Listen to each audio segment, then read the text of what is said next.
नमस्कार, मी विशाल परदेशी. सकाळी 9च्या बातम्यांमध्ये आपलं सगळ्यांचं स्वागत. सुप्रभात. सुरुवात करूयात आता या क्षणाच्या ब्रेकिंग न्यूजने. पिंपरी चिंचवडमध्ये थोडकने तर 20 कोटींचं एमडी ड्रग जे जप्त करण्यात आलंय. अंमली पदार्थ विरोधी पथकाने ही कारवाई केली. आतापर्यंतची ही सगळ्यात मोठी कारवाई म्हटली जाते. ड्रग्ज प्रकरणी 5 जणांना अटक करण्यात आली आहे. पिंपरी चिंचवडमध्ये एमडी ड्रगचा मोठा साठा जप्त करण्यात आला. बोलूयात आमचे प्रतिनिधी गोविंद वाकडे आपल्या बरोबर आहेत. गोविंद, एमडी ड्रग्सचा साठा सापडण्याची ही पहिली वेळ नाहीये, पण त्यातल्या त्यात आतापर्यंतची ही सगळ्यात मोठी कारवाई म्हणायची का? अर्थातच विशाल, हा अत्यंत मोठा साठा आहे. आतापर्यंतची सगळ्यात मोठी कारवाई आहे. चाकण पोलीस स्टेशन मध्ये या संदर्भात गुन्हा दाखल करण्यात आलेला आहे. शेल पिंपळगाव जो एमआयडीसीचा एरिया आहे, चाकण एमआयडीसीचा एरिया, त्या परिसरामध्ये ही कारवाई केली गेली. 5 आरोपींना अटक केले गेले. यामध्ये आश्चर्याची बाब म्हणजे जे 5 आरोपी आहेत ते वेगवेगळ्या ठिकाणचे आहेत. म्हणजे याच्यातील जो चेतन दंडवते हा शिरूरचा तरुण आहे, त्याच्यासोबत काळे नावाचा आणखी एक तरुण होता, तर जळगावचा दुसरा एक तरुण आहे. म्हणजे वेगवेगळ्या प्रकारचे. आणि जे मुख्य 2 आरोपी होते ते उत्तर प्रदेशातले होते. ही पाचही एकत्रित कसे आले, यांनी इथपर्यंतचा प्रवास यांचा कसा झाला, आणि हे सगळं ड्रग्ज जे आहे ते कुठे विकणार होते. म्हणजे याच्या आधीची आपण कारवाई दाखवली होती ती हिंजवडीमध्ये जवळपास 20 लाख रुपयाचा गांजा अंमली विरोधी पथकाने पकडला होता. हिंजवडीमध्ये आयटी पार्क आहे आणि जर बघितलं लक्षात येते तिकडे हे सगळं ड्रग्ज विक्री केली जाणार होती का, किंवा आणखी पिंपरी पुणे परिसरामध्ये विक्री केली जाणार होती का, या संदर्भातली सगळी माहिती थोड्याच वेळात प्रेस कॉन्फरन्स घेऊन पोलीस आयुक्त कृष्ण प्रकाश हे सांगणार आहेत. मात्र आतापर्यंतची सगळ्यात मोठी आणि धक्कादायक कारवाई म्हणावं लागेल, कारण की लॉकडाऊनच्या काळामध्ये या सगळ्या अंमली पदार्थाचा जो प्रवास आहे तो इथपर्यंत आलेला आहे. शिरूर, जळगाव आणि थेट उत्तर प्रदेश पर्यंतचे याचे धागेदोरे मिळतात. त्यामुळे मोठा एक साठा जप्त झालाय. परंतु हे रॅकेट मोठा आहे का, आंतरराष्ट्रीय टोळी आहे का, याचाही पोलीस शोध घेत आहेत. विशाल, धन्यवाद गोविंद या सगळ्या माहितीबद्दल. आता हे एवढा मोठा एमडी ड्रगचा साठा सापडल्यानंतर नेमकं यामध्ये कोण कोण सहभागी आहे याचा शोध जो आहे तो घेतला जातो. आंतरराष्ट्रीय पातळीपर्यंत याचे धागेदोरे आहेत का, किंवा हे एक फार मोठं रॅकेट आहे का, याबद्दल देखील तपास केला जाईल. आणि आता न्यूज 18 लोकमतच्या मोहिमेबद्दल. आजची आमची मोहीम आहे सरकारची सत्व परीक्षा. या मोहिमेतील घडामोडी आज आपण जाणून घेणार आहोत. मराठा आरक्षणाच्या प्रश्नी ठाकरे सरकारने फसवल्याचा आरोप खासदार संभाजीराजे छत्रपती यांनी केला. राज्य सरकार हातात असणाऱ्या गोष्टीही का करत नाही? मराठा समाजाला सरकारने फसवलंय. सारथी ही संस्थाही सरकारने बुडीत खाती घातली. अण्णासाहेब पाटील महामंडळाला सरकारने काय दिलं, असे अनेक प्रश्न संभाजीराजे छत्रपती यांनी विचारलेत. महाराष्ट्र लोकसेवा आयोगाची परीक्षा होऊ देणार नाही, कारण ही परीक्षा झाली तर त्याचे वाईट परिणाम भोगावे लागतील असं त्यांनी सांगितलंय. आणि त्यामुळे MPSC परीक्षेचा तिढा सोडवणं म्हणजे सरकारची सत्व परीक्षा असणार आहे.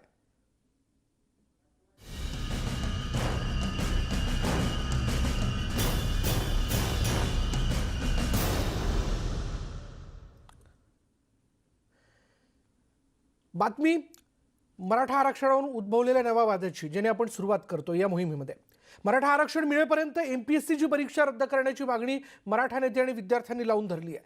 नवी मुंबईतही मराठा नेत्यांची बैठक पार पडली. दरम्यान MPSC परीक्षा रेटली तर सेंटर बंद पाडू असा इशाराच यावेळी संभाजीराजेंनी दिला, आणि त्यामुळे राज्य सरकारची डोकेदुखी वाढली आहे. दरम्यान 11 ऑक्टोबरला होणारी MPSC परीक्षा सर्वोच्च न्यायालयाच्या निर्णयानुसार होणार असल्याचं राज्य लोकसेवा आयोगानं स्पष्ट केलं, आणि त्यामुळे सरकारसमोर नवं आव्हान निर्माण झालंय.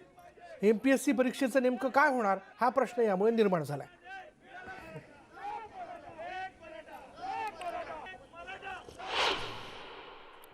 उद्या जर या मुलाला येणारे 200 मुलं 2 लाख मुलं, या मुलांना जर कोरोना झाला तर जबाबदार कोण असणार? याची जबाबदारी सरकार घेणार का? आणि मराठा समाज जो इतका दुःखात, इतका व्यथित आहे, आणि म्हणून तुम्ही आमच्या जखमावर मीटर लावून बसणार हे चालून देणार नाही आम्ही. आणि माझी विनंती आहे मराठा समाजाला, इथं सगळ्या मराठा समाजाच्या इथं बघत असेल, मी तुमच्या वतीने विचारतो सगळ्यांना, आणि हा निरोप मला मुख्यमंत्र्यांच्याकडे पोहोचवायचा आहे. का पोहोचवायचा आहे? मी इकडे याच्या अगोदर मला मुख्यमंत्र्यांचा फोन आला होता, मी फोन केला नाही. मुख्यमंत्र्यांचा फोन आलाय. मुख्यमंत्र्यांनी सांगितलं कोणाशी बोलायचं, कसं बोलायचं. मी म्हटले समाजाच्या भावना क्लिअर आहेत, याला बोलत आलं तर तुम्ही म्हटलं आम्ही येतो भेटायला म्हटलं. पण एमपीसीच्या परीक्षा झाल्या 11 तारखेला तर वाईट परिणाम भोगावे लागतील सरकारला.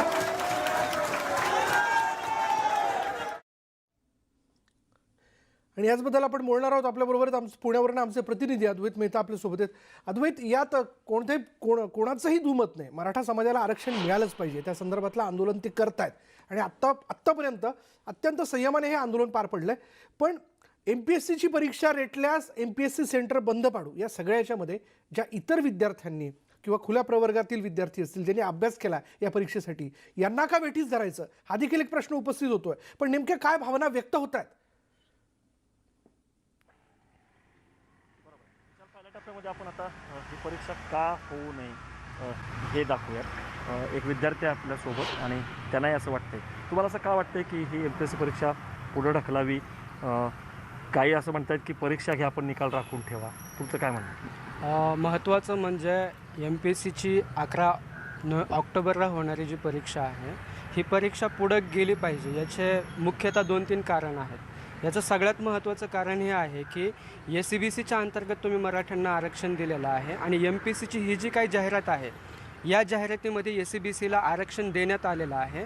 परंतु सुप्रीम कोर्टाच्या स्थगितीनंतर SCBCच्या आरक्षणाचं नेमकं करायचं काय, ही भूमिका राज्य शासनाने घेतलेली नाही आहे आणि MPSC आयोगानेही घेतलेली नाही आहे.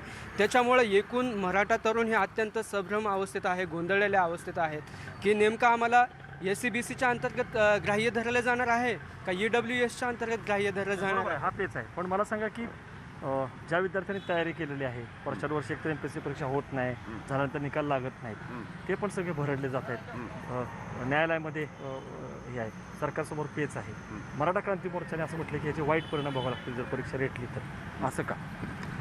याचं कारण असं आहे, एक म्हणजे 22 मार्च नंतर जे लॉकडाऊन सुरू झालं कोरोनाच्या पार्श्वभूमीवर, आणि या कोरोनाच्या पार्श्वभूमीवर राज्य सरकारने आणि MPSCने देखील ही परीक्षा आहे ती पूर्वी होणार होती एप्रिलच्या दरम्यान, तर ती पुढे ढकलण्यात आली आहे ऑक्टोबरपर्यंत. आणि मग जर अशा कोरोनाच्या पार्श्वभूमीवर, कोरोना तर अजून संपलेला नाही आहे, कोरोना उलट वाढत आहे, जागोजागी कंटेनमेंट झोन करण्यात येत आहेत वेगवेगळ्या पद्धतीने. मुद्दा आहे तशा तर आता ऑनलाईन परीक्षा सुरू झाल्या, काही ऑफलाईन सुरू झाल्या. पण हे जे म्हणतात की परीक्षा होऊ द्या, निकाल राखून ठेवा, हा तोडगा तुम्हाला मान्य आहे? नाही, हा तोडगा मान्य नाही आहे. त्याचं कारण असं आहे, एक तर पहिलं तुम्ही क्लिअर करा की हे आरक्षण जे आहे SCBCच्या अंतर्गत किंवा ज्या पद्धतीने मराठा समाजाला तुम्ही जागा त्याच्यात रिझर्व ठेवलेल्या आहेत, तर ते तुम्ही क्लिअर करा की बाबा हे आम्ही तुमच्या जागा तशाच राहतील आणि मग आम्ही परीक्षा घेऊ, आमची हरकत नाही. परंतु जर तुम्ही काहीच क्लिअर करत नाही आणि नंतर निकाल राखीव सगळ्यांसाठी तुम्ही कसे ठेवू शकताल? तुलाही वाटतं विद्यार्थी म्हणून की हा पर्याय योग्य नाही? मला असं वाटतं की हा पर्याय अत्यंत चुकीचा आहे. कारण याच्या पाठीमागचा अनुभव जर आपण बघितलं तर अनुभव असे आहेत की एखाद्या परीक्षेचा निकाल राखून ठेवला तर बरेच विद्यार्थी न्यायालयात जातात आणि निकाल लावावा लागतो किंवा हा विषय मॅटमध्ये जातो आणि हा प्रलंबित विषय राहतो. म्हणून एक्झाम नंतर निकाल राखून विषय प्रलंबित ठेवण्याऐवजी आमची राज्य शासनाला आणि MPSC आयोगाला विनंती आहे की सध्याची जी काही परीक्षा आहे ही तुम्ही काही दिवसासाठी पुढं ढकला, जेणेकरून सगळे एका तयारीच्या झोनमध्ये येतील आणि व्यवस्थितरित्या परीक्षा देतील. म्हणून आमचं या भूमिकेला समर्थन नाही आहे. सांगा की असा पण एक सूर उमटतोय, पोलीस भरती पण आपण नाही म्हणता आहात, तिथं मराठा कुणबी आहे, अनेक जणांना त्यातून जागा मिळालेल्या आहेत. प्रवीण गायकवाडांनी सुद्धा ही भूमिका मांडली होती पोलीस भरतीच्या बाबतीत की विरोध करू नये मराठा समाजाने. काही मराठा समाजाचे पण नेत्यांचं असं म्हणणं आहे की परीक्षा होऊ द्यावी किंवा EWSचं जे आहे ते मिळतंय तर ते घ्यावं, SCBCचं मिळणार नाही. याच्यावरती काय म्हणणं आहे? याच्यावरती हे बघा, EWS आरक्षण हे केंद्र शासनामध्ये हे मराठ्यांसाठी आहेच आहे आणि राज्य सरकारमध्ये सुद्धा ज्यावेळेला तुमचं दुसरं आरक्षण मिळत नाही त्यावेळेला तुम्ही त्याच्यामध्ये सामील होऊ शकता. त्यामुळं ज्या वेळेला मागासवर्गीय आयोगाने जर तुम्हाला जर शैक्षणिक आणि सामाजिक मागासवर्ग म्हणून जाहीर केलेला आहे रितसर घटनेच्या अधीन राहून 15 आणि 16(4) कलमाखाली, तर तुम्ही कशासाठी तिकडे जायचं? म्हणजे राज्य सरकार काय करतं आहे? राज्य सरकार मराठ्यांना एकदा EWSमध्ये टाकलं किंवा ते जर मान्य झालं तर त्यांचं ते हात मोकळे करून मोकळे होतील. मुलांचं काय झालं, कोणाचं काय झालं याचं त्या राज्य सरकारला गांभीर्य नाही. असं जर झालं तर वय वाढतं, म्हणजे एच डी बार होतं, अटेम्प्ट कमी होतात.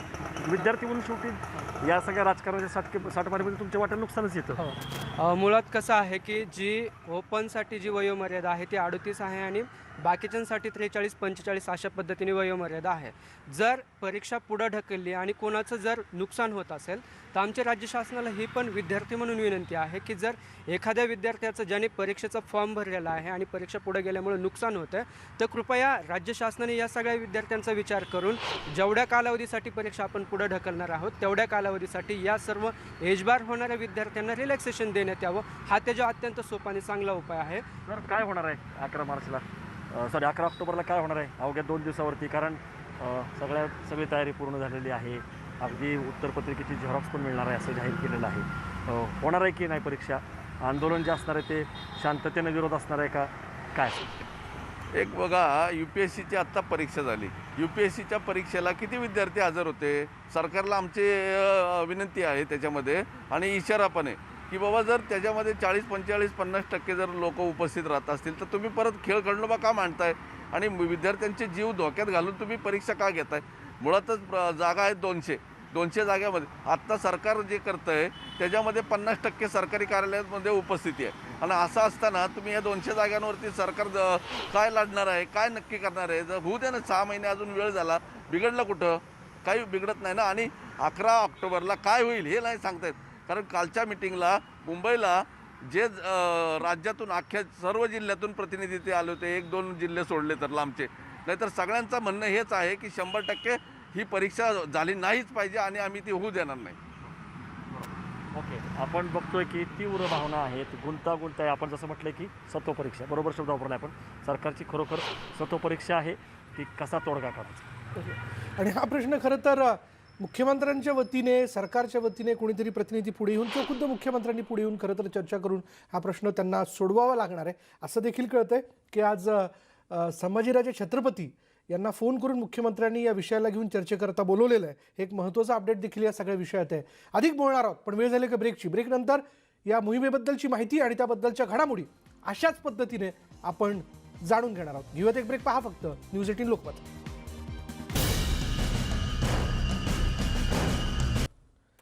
आणि MPSCच्या एकूणच परीक्षेला घेऊन आपण बघतोय मराठा समाजाने एल्गार केलेला आहे. त्यांनी असं म्हटलंय की जर MPSCच्या परीक्षा पुढे रेटल्या, संभाजीराजे छत्रपतींनी म्हटले तसा इशारा दिलाय काल त्यांनी नवी मुंबईच्या बैठकीत, जर या परीक्षा पुढे रेटल्या तर MPSC सेंटर बंद पाडू.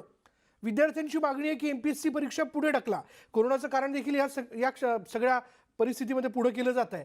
पण मराठा मोर्चेकरांच्या आरक्षणाच्या संदर्भात या सगळ्याच्यात म्हणजे नेमक्या काय मागण्या आहेत त्या आपण जाणून घेऊयात. त्यांची पहिली मागणी अशी आहे की मराठा समाजाला 16% आरक्षण द्या. शिक्षण आणि नोकरी क्षेत्रात आरक्षण मिळालंच पाहिजे. अधिसूचनेनुसार केवळ उन्नत आणि प्रगत गटाखालील व्यक्तींना आरक्षणाचा लाभ मिळणार आहे. ओबीसी समाजाच्या आरक्षणाला धक्का न लावता हे आरक्षण देण्यात यावं असं देखील त्यांनी म्हटलेलं आहे. आणि याचबद्दल न्यूज 18 लोकमत आज मोहीम राबवत आहे. या मोहिमेच्या अंतर्गतच्या घडामोडी आपण बघतोय आणि थेट पुन्हा एकदा आपण जातोय अद्वैतकडे. अद्वैतसोबत या क्षणाला काही विद्यार्थी देखील आहेत MPSCच्या परीक्षेची तयारी करणारे. आपण त्यांना प्रश्न विचारूयात अद्वैतच्या माध्यमातून. अद्वैत, असं करून म्हणजे MPSCच्या परीक्षा पुढे ढकला किंवा MPSC सेंटर आम्ही बंद पाडू, ह्या सगळ्या गोष्टी आंदोलनाच्या माध्यमातून करून मराठा आरक्षणाचा मुद्दा सुटणार आहे का? काय भावना आहेत विद्यार्थ्यांच्या? बरोबर, मला सांग की पण अशा पद्धतीनं आंदोलन करून किंवा परीक्षा पुढे ढकलून मूळ मुद्दा सुटणार आहे का, हा एक प्रश्न. का विद्यार्थ्यांची मानसिकता म्हणजे तुम्हा विद्यार्थ्यांना की परीक्षा नको? आमच्या सगळ्या विद्यार्थ्यांना असं वाटतं की जोपर्यंत ACBCचा गोंधळ थांबत नाही, आमच्या विद्यार्थ्यांची संभ्रम अवस्था संपत नाही, तोपर्यंत ह्या एक्झाम पुढे ढकलण्यात याव्यात. 2 मुद्दे आहेत. ACBCचा एक गोंधळ आहे आणि कोरोनाच्या संदर्भात जर बघितलं तर प्रादुर्भाव खूप मोठ्या प्रमाणात वाढलेला आहे. अनेक विद्यार्थी बाधित आहेत, ते एक्झाम देऊ शकणार नाही आहेत. हा खूप व्यापक प्रश्न आहे. ACBC आणि कोरोनामुळं कृपया ही परीक्षा काही कालावधीसाठी पुढे ढकलली जावी अशी आमची. की मुख्यमंत्र्यांनी आज मराठा नेत्यांची बैठक बोलवली आहे, काही MPSCच्या विद्यार्थ्यांना देखील बोलवलं आहे. काय मुख्यमंत्री उद्धव ठाकरे यांच्याकडनं अपेक्षा? मुख्यमंत्र्यांकडनं माझी एकच अपेक्षा आहे आणि जी जनतेची अपेक्षा आहे की ज्या कोरोनाच्या पार्श्वभूमीवर आपण एवढे स्वतःला संरक्षित करून राहता, वैयक्तिक गाडी चालवून प्रवास करता, तर ते करत असताना मग एवढ्या मुलांना तुम्ही 2-2.5 लाख मुलांना जीव टांगणीवर का लावताय त्यांचे? नेमका विचार आहे की मुख्यमंत्री उद्धव ठाकरे स्वतःच जर का एवढी काळजी घेतात तर 2-2.5 लाख विद्यार्थ्यांच्या काळजीचं काय? त्यामुळे विशाल गुंतागुंत निर्माण झालेली आहे. वेगवेगळे मतं पुढे येत आहेत. त्यामुळं खरोखर सरकार काय निर्णय घेते अवघ्या 2 दिवसावरती येऊन ठेपलेल्या परीक्षावर हे बघणं आता आवश्यकच ठरलं. बरोबर आहे. गुंतागुंत तर या सगळ्या विषयात निर्माण झालेली आहे आणि ही गुंतागुंत खुद्द मुख्यमंत्र्यांनाच सोडवावी लागणार आहे असं देखील कळतंय की संभाजीराजे छत्रपतींना आज त्यांनी खुद्द फोन करून या संदर्भात चर्चा करण्याकरता या असं त्यांनी सांगितलेलं आहे. बघूयात आज जी बैठक पार पडते आहे संभाजीराजे छत्रपतींबरोबर इतरही मराठा नेते असणार आहे त्यांच्याबरोबरची, या बैठकीत नेमकं काय ठरतंय आणि काय निर्णय घेतला जातोय. पण न्यूज 18 लोकमतची ही मोहीम आहे सरकारची सत्वपरीक्षा, ज्या माध्यमातून या संदर्भातल्या वेगवेगळ्या बाजू आपण तपासून बघणार आहोत आणि घडामोडी देखील दिवसभर जाणून घेणार आहोत. यानंतर इथेच थांबूयात. पहा फक्त न्यूज 18 लोकमत.